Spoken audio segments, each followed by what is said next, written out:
comment faire correctement la simulation du vent, appliquer correctement le fait du vent, afin de calculer la structure correctement sans pourtant que vous puissiez avoir deux erreurs. Puisque pendant l'application de l'effet du vent ou lorsque vous allez faire la simulation, nous le savons très bien que même si vous calculez un bâtiment et qui a vraiment une hauteur plus élevée, c'est-à-dire qu'un bâtiment R+7, voilà, mais pendant que vous allez faire la simulation du vent, c'est pas important de couvrir donc toute la facette afin d'appliquer donc le fait du vent. Alors aujourd'hui, nous allons voir donc la deuxième erreur à éviter afin de faire correctement le calcul de structure ou de choisir correctement les éléments et le pli sollicité afin de dimensionner sans problème. Regardez cette vidéo du début jusqu'à la fin, vous allez comprendre si il s'agit de quoi et puis vous allez retenir une fois pour toutes.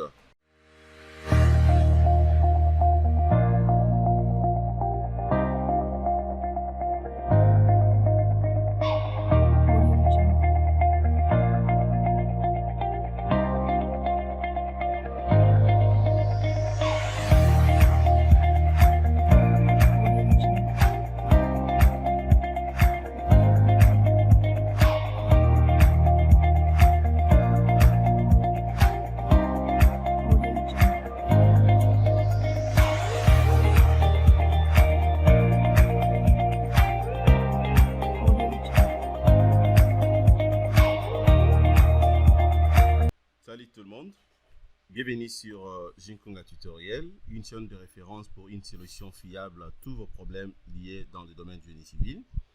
Alors aujourd'hui, nous allons voir un autre astuce. Nous allons travailler sur le même projet qu'on avait travaillé la semaine passée. Aujourd'hui, nous allons voir donc la deuxième erreur à éviter, comme je l'ai dit dans mon introduction.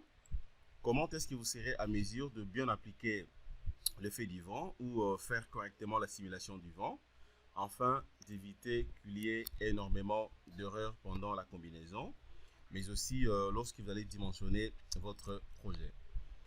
Voilà, donc je crois que les amoureux de cette chaîne YouTube vont directement comprendre s'il s'agit de quoi. Ça, c'est le même projet qu'on avait étudié il y a quelques semaines passées. C'est un bâtiment R+7.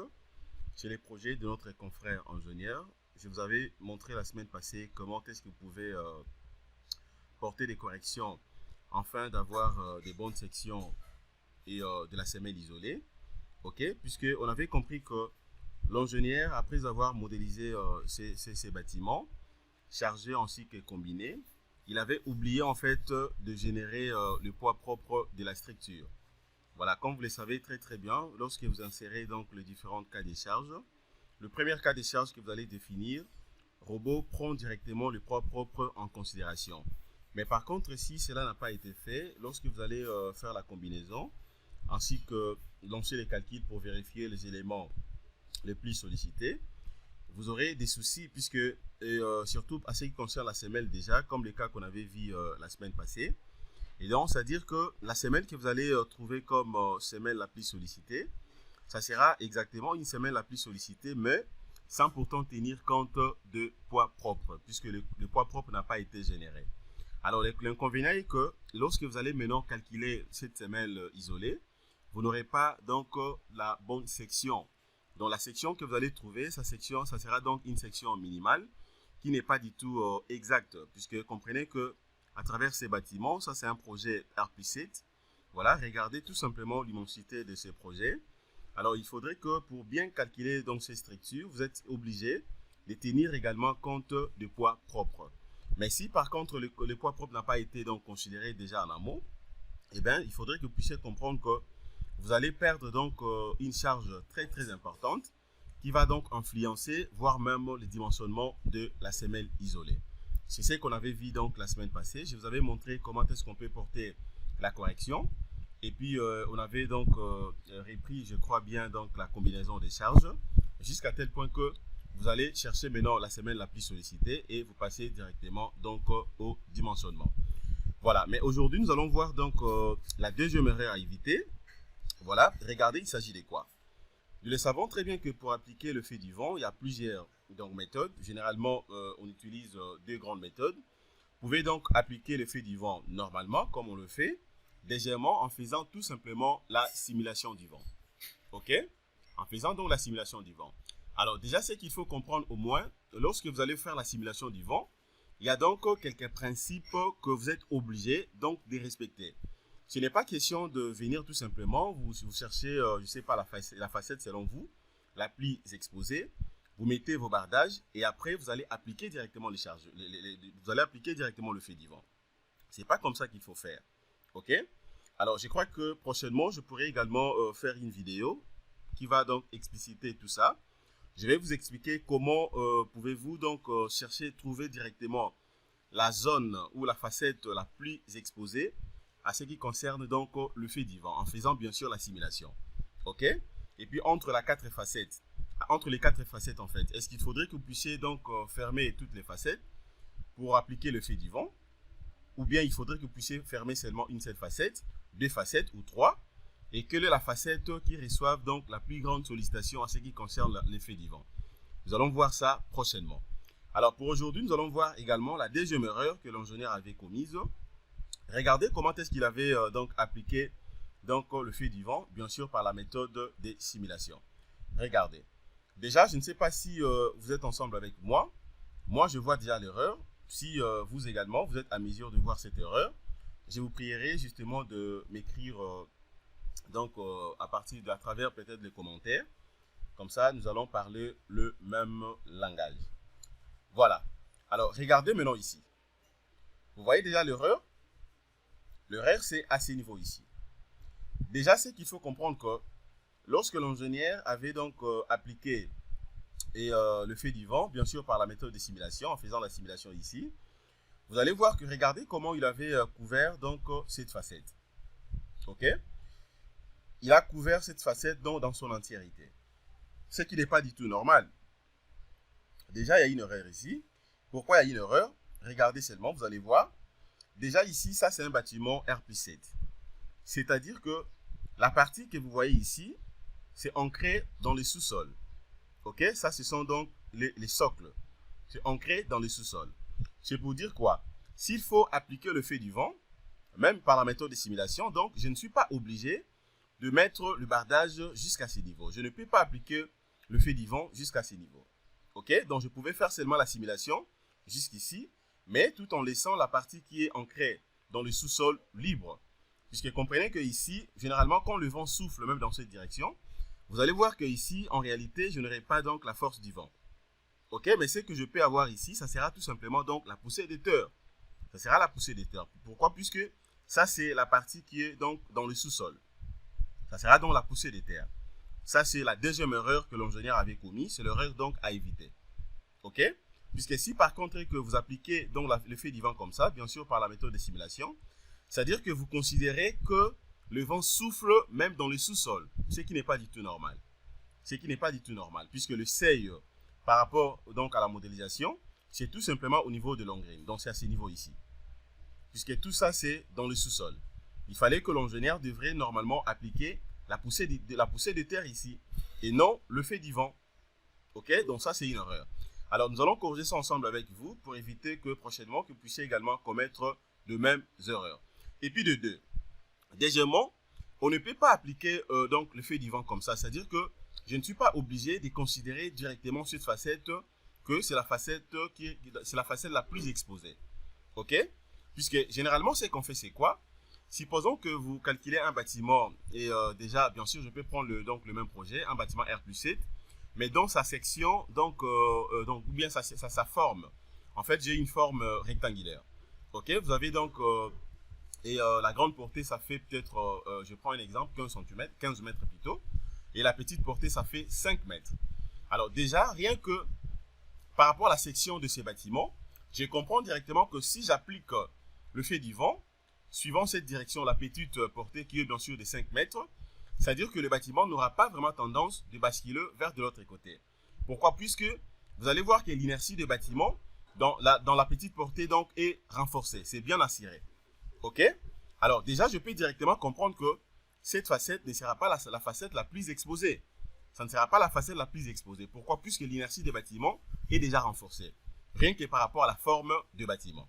Mais si par contre que j'appliquais maintenant l'effet du vent suivant donc la grande portée, là où il y a une portée de 15 cm, 15 mètres plutôt, et bien donc c'est là où la facette est grandement exposée. Ok, puisque là, vous allez voir que l'inertie n'est pas du tout renforcée. Ok, donc déjà, c'est clair et net que entre les deux facettes, la facette qui sera donc la facette la plus exposée, ça sera la facette qui se retrouve dans la grande portée. Donc c'est ça.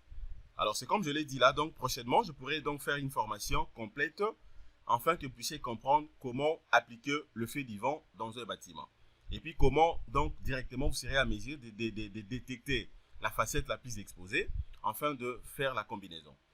Voilà, pour aujourd'hui, maintenant nous allons corriger ensemble avec vous. Pour corriger, regardez comment je vais faire. Je viens d'abord là. Ok, je vais cliquer sur cas des charges. Voilà, je clique d'abord sur cas des charges. Je vais sélectionner la simulation. Et puis je supprime. Voilà, il y a ce message qui apparaît. Donc cette opération peut modifier la base des données contenant des informations sur la structure. Elle peut également changer les résultats des calculs et non actuels. Voulez-vous continuer? J'accepte oui. C'est que je vais. Voilà, je vais patienter. Ça déjà, donc c'est parti. Je vais enlever aussi la combinaison. Ça, c'est la combinaison, bien sûr, en ELI. J'enlève puisque je suis obligé de répondre aussi la combinaison. En LS aussi, je vais supprimer. Je supprime aussi cette combinaison. Voilà. Combinaison sans effet du vent. En ELI, bon, ça aussi, je peux supprimer. OK. Et puis, combinaison et en LS sans effet du vent. Ça aussi, j'enlève. Voilà. Là, maintenant, c'est bon. Et puis, je peux fermer. OK. Une fois fermé, maintenant, là, je vais répondre dans l'opération. Regardez ce que je veux faire. Comment je vais répondre à l'opération? Je viens là, je vais sélectionner d'abord cette facette. Sélectionne les tout. Je fais directement direct. Je supprime ça. Je vais cliquer sur avant. Je viens là, je prends donc des axes. Ça fera donc X et Z.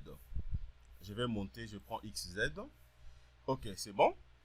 Alors, je viens sur structure. Je prends bardage. Ça sera donc rectangulaire. Je reprends ma modélisation. Je clique premier point là. Attendez, je vais vérifier d'abord si je n'ai pas coché donc la discrétisation, puisque je n'en ai pas besoin. Voilà, c'est pas coché. Ok, je clique premièrement ici. Le premier point, je serai là. Deuxième point, je descends jusqu'ici. Ok, comme je l'ai dit là, puisque la partie inférieure, c'est la partie qui est donc bien sûr dans les sous-sols. Je clique. Hop, c'est bon. Voilà. Maintenant, déjà, à ce niveau ici, pendant la modélisation, il y a plusieurs méthodes de la manière de modéliser ici. Hein. C'est-à-dire, je peux placer mes bardages sous forme de panneaux, donc panneau par panneau, tout comme je peux fermer directement cette fenêtre. C'est comme je le fais là, et puis je ferme. Voilà, c'est bon. Maintenant, je peux aller directement en 3D pour voir à quoi ça ressemble. Ok. Voilà, là, c'est bien déjà. Maintenant, je vais faire quoi? Je réponds maintenant la procédure. D'abord, je vais sélectionner d'abord cette facette. Sélection de tout. Je peux cocher les numéros. Je peux cocher les numéros donc de mes bardages. Et après, je viens là. Je prends maintenant chargement. OK. Simulation de charge de vent. Et puis, je clique sur générer. Je clique sur générer. Voilà, le bâtiment est là. Maintenant, ce que je fais, c'est quoi là? Je viens là sur paramètres du vent. La vitesse, je vais utiliser donc la même vitesse. Je prends toujours 28. OK. Déjà ici, la hauteur, les niveaux maintenant du terrain, étant donné que ça, c'est le sous-sol. OK. Le moins 3, c'est dans le sous-sol. Ça, déjà, je suis obligé d'enlever ça. Ça aussi, c'est les règles que l'ingénieur avait commises. Puisque l'ingénieur ne pouvait pas considérer ça étant donné que c'est dans le sous-sol.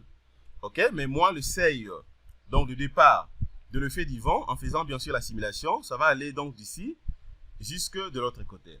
Hauteur sous penché, ça fait donc 3 mètres. J'ai combien de niveaux? Ça sera donc 1, 2, 3, 4, 5, 6, 7. Voilà, 3 fois 7, ça fait 21. C'est ce que je vais mettre ici. Donc la hauteur ici, ça fera donc 21. Voilà. Et puis ici, maintenant, je vais mettre tout simplement les numéros de mes bardages. Tout ça, je vais enlever. Étant donné que j'avais déjà copié, je fais tout simplement CTRL-V. OK, c'est bon. Voilà. Maintenant, la méthode de génération des charges ici. et automatique. Générer les charges lorsque la variation de pression est inférieure à 0,50%. Voilà, j'accepte. Si vous voulez aussi appliquer par la méthode manuelle, c'est juste question de venir là, vous allez définir d'autres éléments. Moi, je prends la méthode automatique. Voilà. Alors maintenant, concernant maintenant la direction du vent, regardez comment est-ce que vous allez faire. Concernant la direction du vent, voilà, je vais appliquer ça suivant cette direction ici. Alors, mais moi, je vais dimensionner, comme vous le savez très bien, l'ingénieur dimensionne toujours dans les cas les plus défavorables. Ok, puisque ça ne sera pas important pour moi, ça sera vraiment une aberration. Si par contre, j'applique le fait du vent, ou bien je fais la simulation du vent dans la direction où le bâtiment n'est pas du tout donc trop exposé. Ok, donc moi je vais dimensionner dans les cas les plus défavorables de manière à ce que les calculs des structures soient vraiment assurés. C'est-à-dire, je vais considérer cette direction. Voilà, X positif.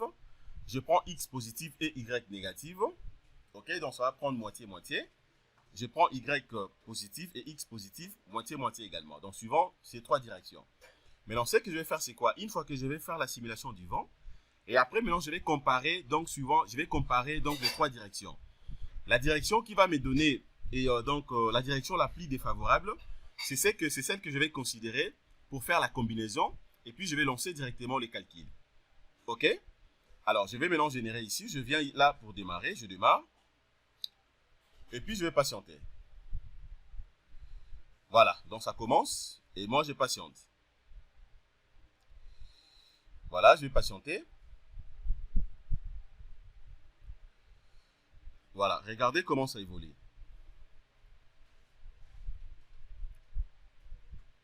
Je patiente.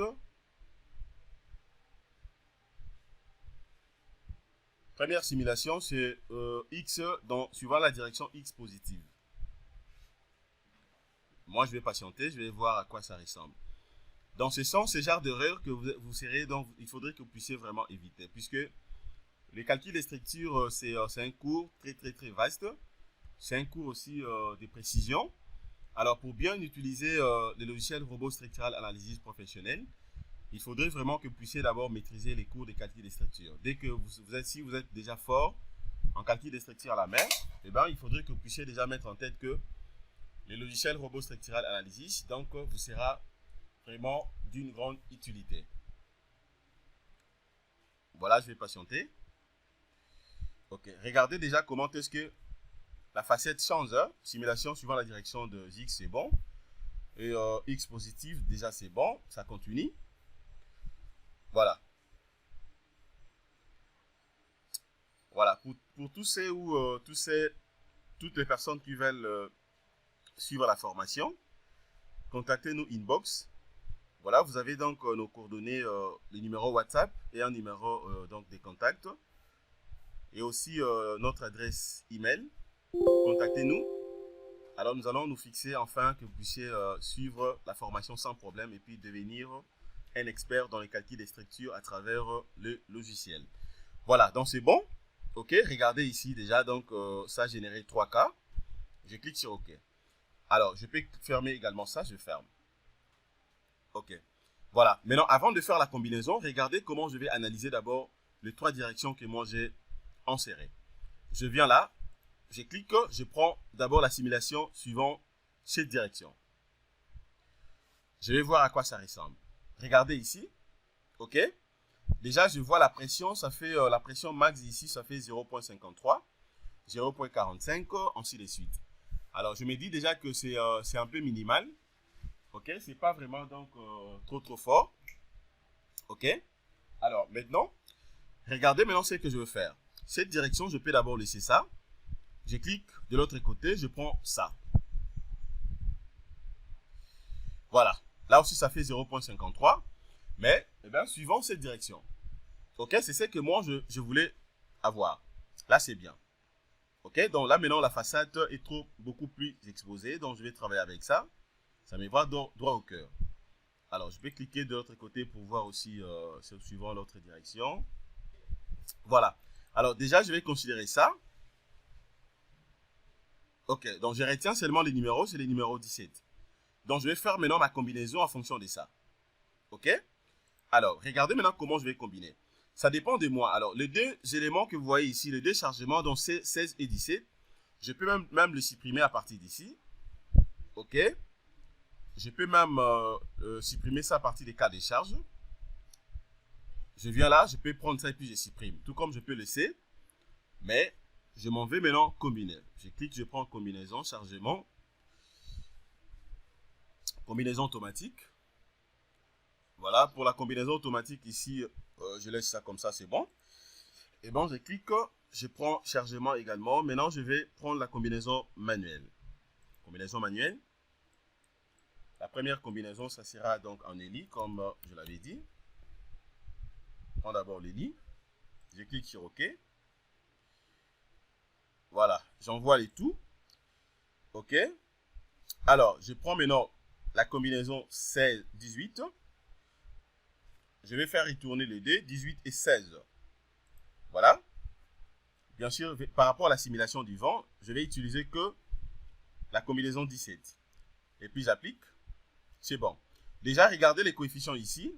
OK, donc vous avez les 1.35 et les 1.50 en ELI, ainsi que les 1.80 pour l'effet du vent. Je clique maintenant sur Nouvelle pour combiner aussi en LS. Voilà, je prends également LS. LS. Je clique sur OK. Je vais faire la même chose, j'envoie les tout. Je vais remettre les lits. Je remets également la combinaison 16 et la combinaison 18. Voilà, à ne pas commettre des erreurs. Regardez comment est-ce que je suis en train de procéder. C'est comme ça qu'il faudrait que vous puissiez appliquer, donc faire la simulation du vent, ainsi que la combinaison. OK? Donc, je suis en train de combiner vraiment avec précision. Vous avez aussi les coefficients, ça fait 1, 1, 1, 1, 1. Puisque vous le savez très bien, en ELI, donc ça sera G plus qui. Et puis, j'applique. Et puis, je vais fermer. Voilà, c'est bon. Si je vais maintenant vérifier mes combinaisons, je prends la combinaison en ELI. OK? Puisqu'il s'agit bien de l'ELI que j'ai besoin. Regardez, donc tout est bien combiné. Vous voyez? Vous voyez? Et à partir d'ici, maintenant, je peux tout simplement lancer les calculs. Bien, je viens d'abord là, l'analyse. Je vais prendre vérification pour voir s'il y a des erreurs de la structure. Voilà, 0, 0, donc tout est bien. C'est exactement correct. Alors, une fois cela est fait, je peux tout simplement donc venir là et puis je calcule. Je lance les calculs. Et puis je vais patienter. Je vais patienter pour voir maintenant ce que j'aurai cette fois-ci. Voilà, je patiente pendant que le logiciel calcule. Voilà, c'est déjà calculé, là c'est bien. Et donc, à partir d'ici maintenant, vous allez tout simplement chercher l'élément, par exemple la semelle, le nœud et le pli sollicité. Et puis, vous allez passer directement au dimensionnement. Donc, voilà ce que je voulais vous montrer concernant cette formation. Donc, vous avez compris la deuxième erreur à éviter. Donc, c'est cette erreur que l'ingénieur avait aussi donc trouvé pendant sa modélisation, en appliquant tout simplement, en faisant bien sûr la simulation du vent. Voilà, j'espère que vous avez suivi comment ça fonctionne. Merci de votre disponibilité. Abonnez-vous massivement sur notre chaîne YouTube, partagez nos vidéos, likez nos vidéos ainsi que commentez. Passez une excellente journée. Au revoir.